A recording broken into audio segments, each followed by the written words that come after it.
રાજકોટ જિલ્લાના ભાયાવદરના ખેડૂતે તેમની કોઠા સુધથી જીરું અને અજમાની સફળ ખેતી કરી છે।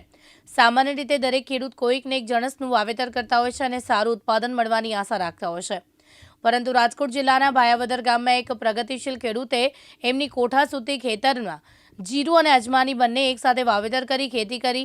આ ખેતી કરનાર ખેડૂતનું કહેવું છે કે ખેડૂતો હર હંમેશ માટે જો કંઈક નવું કરવા ઈચ્છતા હોય તો તેમને એમની કોઠા સૂચ પ્રમાણે અને સોશિયલ મીડિયાના માધ્યમથી નવી પદ્ધતિ જાણી વાવેતર કરવું પડે। ખેતી કરતા ખેડૂતનું કહેવું છે કે એમને એમના ખેતરમાં તેમની કોઠા સૂઝબૂઝથી જીરું અને અજમાની ખેતી કરી।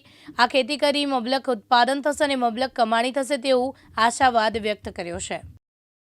મારું નામ હરેશભાઈ જયંતિભાઈ સતવારા, ભાયાવદર।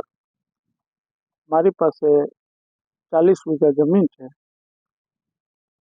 હું કપાસની ખેતી કરતો હતો, પણ મને અમારા બાજુમાં અમારા ભાઈને ત્યાંથી પ્રેરણા મળી કે આ કપાસનું ફિક્સ લેવો,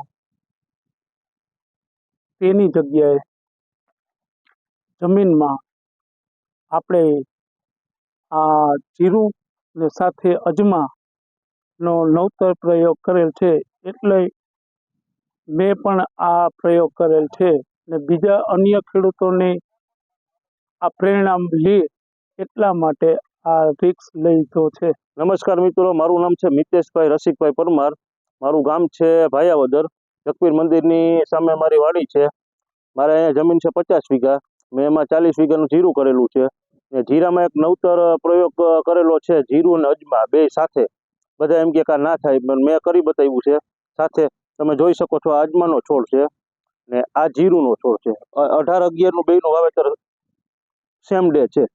બધા એમ કે ઓગસ્ટમાં અજમા થાય, જે વાવતો તો જે તે સમયે ત્યાં બધા એમ કે આ નહીં થાય, પણ મેં અત્યારે કરી બતાવ્યું છે ને એટલામાં તો મારા એરિયામાં તો કોઈ એવું વાવ્યું નથી, એટલે જણાવતા આનંદ થાય છે કે આ બધું કરી શકો ને રીલે પાક તરીકે અજમા તમે વાવી શકો।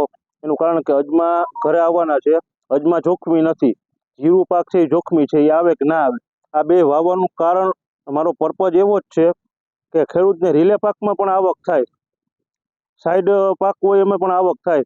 તો તમારા પારા તો અમને કોરા પડ્યા રહેવાના, તો અમે અજમા વાવો તમે તો એ ઘરે આવવાના। આ જોખમી નથી અજમા, આ જીરું છે એ જોખમી છે।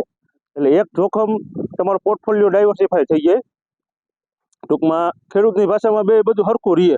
એક ફેલ જાય તો એક તમારા હાથમાં આવે, એટલે ખેડૂત ખેતી તમારી બચાવી શકો, ખેડૂત ટકી શકે ને લાંબો સમય ટૂંકમાં ખેતી કરી શકે। જો જીરું 2 વર્ષ હું વાવું, 1 વર્ષ ફેલ થઈ ગયું એટલે હું ઇક્વલ જ રહું, બરોબર છે। એટલે મારા ખેડૂતને મેસેજ એવો આપવો હતો કે તમે રીલે પાક તરીકે અજમા વાવો, જીરા એ કોમ્બિનેશન ભળે, બે ઔષધીય પાક છે।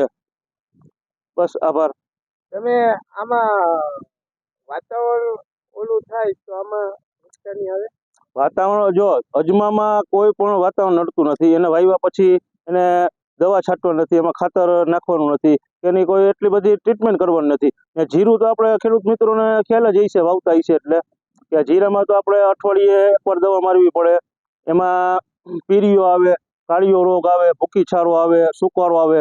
પણ વાતાવરણ અમે જો કે અજમા વાવ્યો એટલે બહુ અજમામાં થીપ્સ કે એવું કંઈ આવતું નથી કે જીરાને ડેમેજ કરે, એના અજમાની હિસાબે એવું કંઈ થતું નથી ટૂંકમાં, એટલે બહુ સારું છે।